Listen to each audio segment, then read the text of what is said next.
இங்க நம்ம ஹீரோ கல்யாணம் ஆன கொஞ்ச நாள்லயே துபாய்க்கு போயிடுறாரு. இவங்களுக்கு ஒரு பெண் குழந்தை பிறந்திருக்கும். அந்த குழந்தை பிறக்கும் போதே பிசிக்கலி சேலஞ்சா தான் பிறந்திருக்கும். இப்ப அவர் துபாயில இருந்து 11 வருஷம் கழிச்சு திரும்பி வராரு.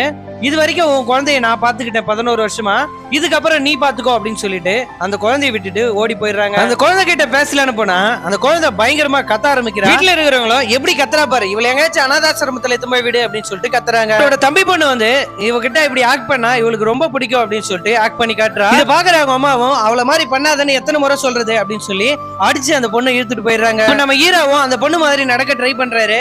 ஆனா ரொம்பவும் சிரமமா இருக்கு. அப்ப நம்ம பொண்ணு எவ்வளவு கஷ்டப்படுவா அப்படின்றத இப்பதான் அவரு ஃபீல் பண்றாரு. பக்கத்து வீட்டுல இருக்கிறவங்களும் உங்க பொண்ணு ஓவரா கத்துறா, எங்களால நிம்மதியா இருக்க முடியல, இந்த வீட்டை விட்டு போயிடுங்க அப்படின்னு சொல்லிட்டு திட்டுறாங்க.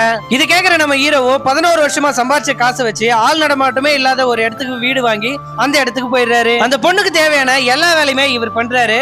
திடீர்னு பார்த்தா ஒரு நாள் அந்த பொண்ணு ஏஜ் அட்டென்ட் பண்ணிடுறா. ஊருக்குள்ள வந்து ஒரு லேடியை வேலைக்கு வச்சா ஆள் நடமாட்டம் இல்லாத வீடா இருக்கு, என் புருஷன் என்ன சந்தேகப்படுறா அப்படின்னு சொல்லிட்டு வேலையை விட்டு நின்னுறாங்க. வேற வழி இல்லாம ஏஜ் அட்டென்ட் பண்ண பொண்ணுக்காக இவரே எல்லா வேலையும் செஞ்சுட்டு இருக்காரு. திடீர்னு ஒரு நாள் வீட்டு வேலைக்கு ஆள் கேட்டிருந்தீங்களாமே அப்படின்னு சொல்லிட்டு அஞ்சலின்ற பொண்ணு வந்து வீட்டுல இருக்கிற எல்லா வேலையும் செஞ்சுட்டு இருக்கா. வீட்டு வேலையும் நல்லா பாக்குறாங்க, அந்த பொண்ணையுமே நல்லா பாத்துக்கிறாங்க.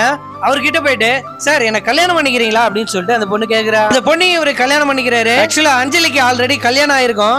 அஞ்சலியும் அஞ்சலி வீட்டுக்காரரும் சேர்ந்து அந்த வீட்டை எழுதி வாங்கணும் அப்படின்னு சொல்லிட்டு பிளான் பண்ணிருப்பாங்க. இந்த விஷயத்தை தெரிஞ்ச நம்ம ஹீரோ அஞ்சலிக்கு அந்த வீட்டை எழுதி கொடுத்துட்டு தன்னோட பொண்ணை கூட்டிட்டு வீட்டை விட்டு வெளியே போயிடுறாரு.